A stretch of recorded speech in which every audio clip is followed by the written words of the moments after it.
Students third part हमारा बनता है फाइनेंसिंग एक्टिविटीज। इसमें issue of equity share capital. अगर हम शेयर्स हमारे 2022 में इश्यू करे गए थे 20 लाख के, अब हमारे हो गए 30 लाख के, तो 10 लाख के शेयर हमने इस टाइम में इश्यू करे हैं, तो यहाँ से हमारे पास फंड्स रेज हो रहे हैं। ऐसा ही issue of preference share capital. अगर हमारे 2022 में शेयर थे 5 लाख के प्रेफरेंस शेयर, और अब हमारे हो गए 2023 में 7 लाख के। इसका मतलब हमने इस टाइम के बीच में 2 लाख के प्रेफरेंस शेयर इशू करे हैं, तो यहाँ पे 2 लाख से अमाउंट डलेगा ताकि ये हमारा पैसा क्या है, रेज हो रहा है। Then issue of debenture, same way से हमने डिबेंचर को इश्यू करा है, तो ये हमारा क्या है, इनफ्लो फ्रॉम फाइनेंसिंग एक्टिविटी। ऐसा ही हमने क्या है, लोन रेज, लोन को रेज करा है। लोन रेज हम शॉर्ट टर्म भी कर सकते हैं और लॉन्ग टर्म भी कर सकते हैं। बैंक ओवरड्राफ्ट, कैश क्रेडिट, ये हमारे शॉर्ट टर्म लोन रेज हैं। और हम लॉन्ग टर्म भी लोन ले सकते हैं, जैसे मॉर्गेज के थ्रू या किसी फाइनेंसिंग कंपनीज के थ्रू हम लोन ले सकते हैं। तो ये सारा हमारा क्या आ गया, इनफ्लो। उसके बाद मैंने यहाँ पे सारी क्या दिखाई है, पेमेंट्स। जैसे पेमेंट टू लोन, जो हमने लोन लिया उसकी बैंक ओवरड्राफ्ट की पेमेंट हो रही है, कैश क्रेडिट की पेमेंट हो रही है, लॉन्ग टर्म लोन की पेमेंट हो रही है। तो यहाँ पे जितने अमाउंट की हम पेमेंट करेंगे यहाँ पे पेमेंट दिखाई जाएगी। तो ये हमारा क्या बन जाएगा, आउटफ्लो। इसके अंदर आएगा रिडम्पशन ऑफ प्रेफरेंस शेयर। जैसे हमने प्रेफरेंस शेयर इशू करे थे तो मनी आ रही थी, इनफ्लो हो रहा था। अब यहाँ पे जब हम उनको पेमेंट कर रहे हैं तो उसकी क्या होगी, रिडम्पशन। रिडम्पशन का मतलब होता है repayment to the preference share holder. तो यहाँ से मनी का आउटफ्लो हो रहा है। Then redemption of debentures, debenture का अमाउंट पे हो रहा है, डिबेंचर होल्डर को पेमेंट करी जा रही है, तो अमाउंट जितना डिबेंचर का कम हो गया। यहाँ पे मैं एक एग्जांपल से दिखा रही हूँ। 2022 में हमारे पास थे 6 लाख के, अब हमारे पास हो गए हैं 4 लाख के। तो ये क्या हो गया, हमारा रिडम्पशन हो रहा है। कितना अमाउंट का रिडम्पशन हो रहा है, 2 लाख का। तो 2 लाख का अमाउंट हम यहाँ पे दिखाएंगे, ये इसकी क्या है, पेमेंट हो रही है, आउटफ्लो हो रहा है। इंटरिम डिविडेंड पेड, जितना हमने साल के बीच में शेयर होल्डर को इंटरिम डिविडेंड पे करा उसकी पेमेंट। इंटरेस्ट पेड, ये लॉन्ग टर्म लोन के ऊपर इंटरेस्ट भी हो सकता है और शॉर्ट टर्म के ऊपर भी हो सकता है। जितना इंटरेस्ट हम पे कर रहे हैं वो यहाँ पे पेमेंट दिखाई जाएगी। Dividend paid, dividend equity share holder और प्रेफरेंस शेयर होल्डर को पे करा जाता है। यहाँ पे आपका प्रपोज डिविडेंड भी आ सकता है, प्रपोज डिविडेंड। अगर प्रपोज डिविडेंड वर्ड लिखा है तब भी ये सेम ही है, आपने यहाँ पे पेमेंट दिखानी है। अगर आपका इनफ्लो ज्यादा है और आउटफ्लो कम है तो हमारे पास आएगा कैश फ्रॉम फाइनेंसिंग एक्टिविटीज। लेकिन अगर हमारा आउटफ्लो ज्यादा है और इनफ्लो कम है तो हमारे पास आएगा cash used in financing activities. तो नेट अमाउंट इसका जो भी आएगा वो आपने आउटर कॉलम में लिखना है।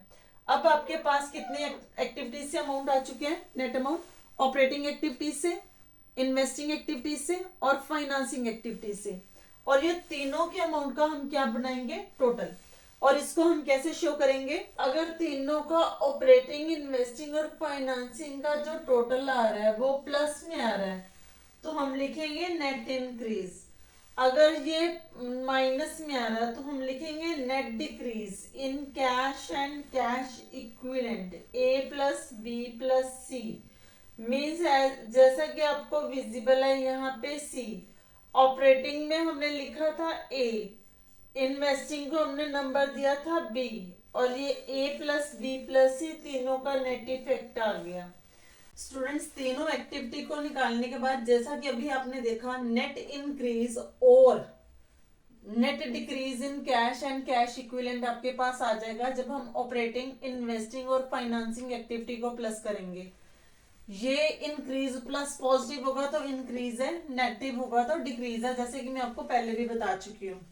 अब हमने इसको चेक करना है, इसमें ऐड करेंगे cash and cash equivalent at the beginning. आपके पास 2022 की वैल्यूज दी होंगी कैश इन हैंड की, इनर कॉलम में डालोगे, cash at bank inner column, ये सारी कैश एंड कैश इक्विवेलेंट की वैल्यूज मैं दिखा रही हूँ आपको। Short term deposit, short term deposit का मतलब होता है short term investment, current investment और मार्केटेबल सिक्योरिटीज। इन सारी वैल्यूज को आप करोगे प्लस, और इनको प्लस करने के बाद जो आपके पास नेट इफेक्ट आया था उसमें इसको ऐड कर दोगे तो हमारे पास एक वैल्यू आ जाएगी ये हमारा कैश फ्लो स्टेटमेंट का सम कंप्लीट हो जाता है। लेकिन क्या हमारा ये आंसर ठीक है? इसको हम चेक कर सकते हैं। और इसको चेक कैसे करना है? Cash and cash equivalent at the end, and के कैश एंड कैश इक्विवेलेंट के अगर ये इक्वल होंगी ये वाली वैल्यूज, तो हमारा ये आंसर ठीक है। तो कैसे पता लगेगा? एट द एंड में कैश इन हैंड, जो सेम वैल्यूज बिगिनिंग की दी है वो एंड की भी दी होंगी।